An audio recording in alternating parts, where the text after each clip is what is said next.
Environment Canada has issued a severe thunderstorm warning for southern Alberta at 3:52.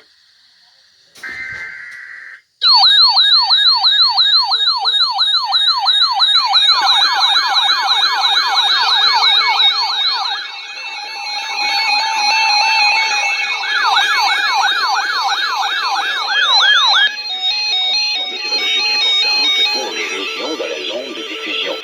Restez à l'écoute pour plus d'informations.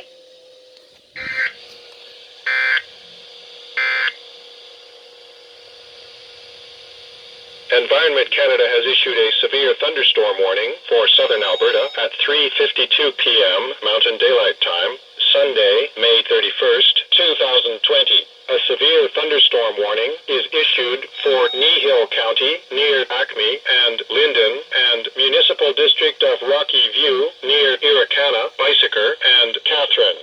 Environment Canada has updated a severe weather bulletin for southern Alberta at 3:29 p.m. Mountain Daylight Time, Sunday, May 31st, 2020. A wind warning is issued for Brooks, Strathmore, Vulcan. A severe thunderstorm watch is continued for the following regions: Airdrie, Cochrane,